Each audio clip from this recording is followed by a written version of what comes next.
จะอันเปิ้นมีเงินคำนำเปิ้นเดถือว่นคำเจอลองเงินตอนตาเฮาเตะพอเตะเสียงเหลือนมา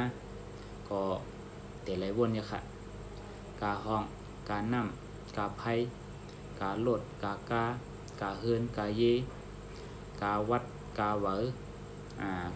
กาตาไปตั้งกาลุกกาล่างกาหงเฮียนกาปอกาเม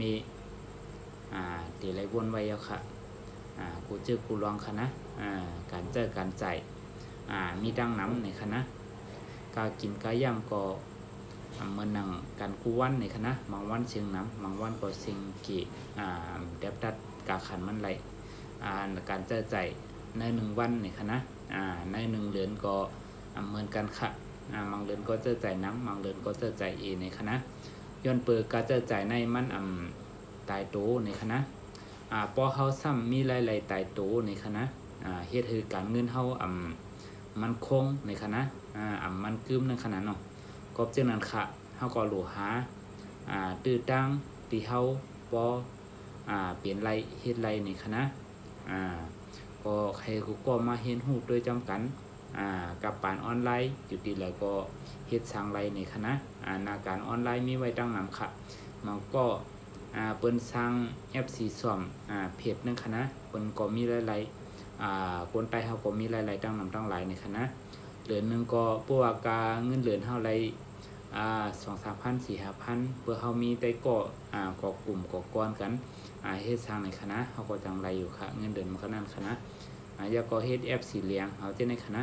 เมื่อเร็วกับปานออนไลน์ในมันบ่อะไรจะเอียงจะเฮียงคณะมันจะเฮาวาสนาจึงหือเฮาเกียกเหล่เฮาเกียกกินจึงไหนก็สามารถเฮ็ดสร้างได้แล้วค่ะเนาะก็จึงนั้นค่ะการออนไลน์จะหมอขายคู่ขายของก็ขายคู่ขายของจะหมอขายคู่ขายของก็มันมีนำได้ตีค่ะเหมือนที่เขาเฮ็ดในคณะโลขายโคโลขายของโลจู้กวนกวยน่ะ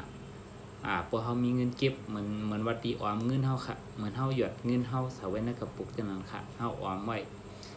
ออมไว้ค่ะนะมันก็ติมีขีมาปานเฮากูวันจังนั้นค่ะ1 เดือนก็มันติเลยมาปันเฮาขึ้นอยู่3 ปอกในคณะก็จังนั้นค่ะว่านาการสังว่าที่เหลอ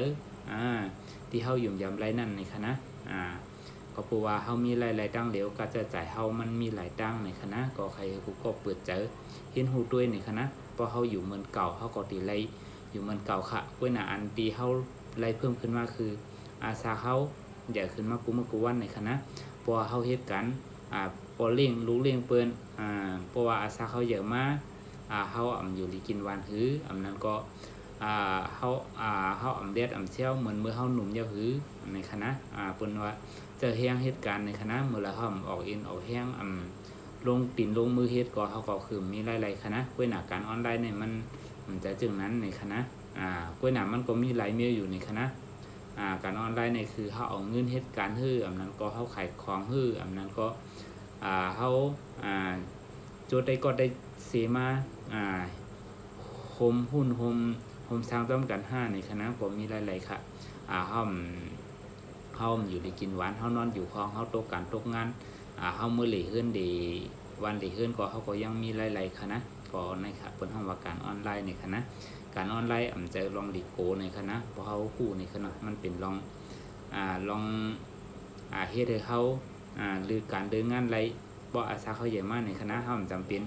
ต้องจะเอ็นจะเฮียงกัดต่อโจคณะเฮาก็คืดลือไรในคณะเฮาเกิดมาปือตอนตัดได้เจอจัดปานในคณะมันจะว่าเกิดมาอันเหตุการณ์กว่าต่อปอเท่าปอตายในคณะก็วันมื้อนี้เขามาใครนี้เจ้าหน้าที่คณะมาลัดนี้คณะมาจีนนี้ลองการออนไลน์ในคณะก็ละใครฮู้ก็ละใครเห็นฮู้ด้วยใครมาเฮ็ดทางจำกันในก็ยินดีคณะก็เพราะว่าเขาลงถัดปุ่มหลายๆในคณะพ่นมา3-4-5 วันเนี่ยในคณะเขาได้ลงเป็นคลิปที่ในคณะTikTok มันก็บ่เปิดการตั้งค่าปันปิดการไว้ในคณะเขาก็ต้องมาไล่สวดปันขึ้นจังในคณะวันมื้อพุธก็วันที่10ในคณะเดือนที่7 2567 23ในคณะพอมาผู้กองเงินออกแถวค่ะเพราะว่าผู้กอใครเห็นหูนี่ก็คอมเมนต์ไว้ไลในคณะขอยินดีค่ะอย่าก็ติมี